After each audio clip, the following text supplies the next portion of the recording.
पोई आलू तरकारी ए स्टाइल रे थरे करके देखंतु देखिबे सप्ताह रे 2 रु 3 थर तो निश्चिंत करके खाइबे बहुत ही टेस्टी लागिबो। हाय फ्रेंड, जय जगन्नाथ। आपण केमते छथि? आशा करछि आपण समस्त बहुत ही भले थिबे। एबे मो सकाळ उठी गाथि पादे हेजि फ्रेश एबे चलनी करिया पे मो मां कर पूजा। एपटे भी मो मां कर पूजा सारी देछि। पूजा सारी देके टिके तिलक लगे देकिनी एपटे देखला लको मम्मी मते धरे देला खाइबा। एटी पूरी ता सहित अछि टमाटर चटणी। पूरी मु खाइने आज बाध्य होइकिनी खाउछि। खिया पे सारी किनी एपटे मु लागि पटले रोसे कैमरा एटी देखि पड़थे मु एटी पोई काटि नउछि। तो एटी पोई रा आज गोटे बढ़िया रेसिपी करबी। वीडियो टिके शेष जाय निश्चिंत देखिबे। एटी पोई ता सहित सारू आलू ता सहित अच्छी भेंडी अमृतभंडा ये सब पकई गोटे बढ़िया रेसिपी करबी। परिबा पत्र सब काटी देकिनी एठी मु कढ़ई बसे नेथिली। एठी मु दे दउछि टिके तेल।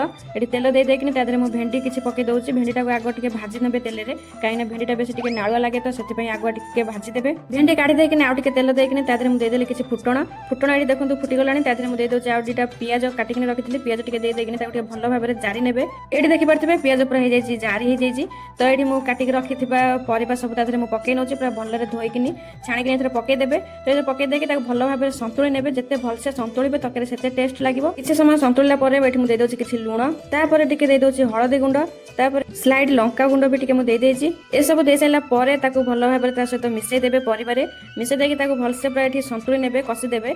जते भलसे संतुଳିबो तकरे सेते टेस्ट लागिबो मु कहिथिली। तो एठी मु भलो भाबरे ताको संतुଳି नउछि। एठी किछि समय संतुलिला परे एठी मु दे दउछि भाजी के रखिथिबा भेंडी दे सारि ताको पुणी 5-10 मिनिट एठी संतुଳି नेबे। एठी देखि परथिबे परिबा पूरा भलो भाबरे संतुଳି हेछि, पूरा भाजी हे जाइछि। एठी बाटी के रखिथिबा बाटण जेमति कि सोरिष, जीरा, रसुण, गोटा लंका, सुखिला लंका मु बाटी नेथिली। तो एठी मु ताको देई देकिनी आउ टिके पानी तादरे देकिनी ताको भलो भाबरे एठी संतुଳି नेबे। एठी बाटण जेतु देइछि आमे बाटण को टिके सिजिबा पे ताको भलसे टिके कसी नबा। तापरे एठी देखि परथिबे परिबा बाटण पूरा कसी हे गलानी। तो एठी मु किछि देई दोछि पानी, जेतु हमर टिके झोल अधिक दरकार मु टिके अधिक कि पानी नेछि। जदि चाहिबे आपण टिके कम भी पानी करि परिबे। तो एठी मु पानी देई देकी ताको टिके घोड़ी नबा। पानी देकिनी मु टिके घोड़ी नेथिले। एठी देखि परथिबे तरकारी पूरा हे जाइछि रेडी। तो एठी बढ़िया स्मेल भी होउछि, बहुत सुंदर बास्ना होउछि। तो लास्ट रे मु एठी देई दोछि टिके पोई पत्र दे देले तरकारीटा बहुत ही टेस्टी लागे। तो एठी मु पोई पत्र देई देकिनी ताको पुणी 5-10 मिनिट छाडी देबे टिके पत्रटा सिजिबा पे। तापर बाडी गाणिकिनी खाइबे। आ भोक जोर फाइनली वर्षर मोर बसी पड़थलु खाइबा पे। एठी अछि हमर पोई तरकारी, ताकर हेतिला आज भेंडी आलू तरकारी भजा स्पेशल अछि, बढी बाइगण भर्ता, ता सहित अछि बिरी डाली स्पेशल। आ गोटे अछि देसी पियाज, जोटा कि हम पाळुर मम्मी आनथिला पूरा देसी पियाज।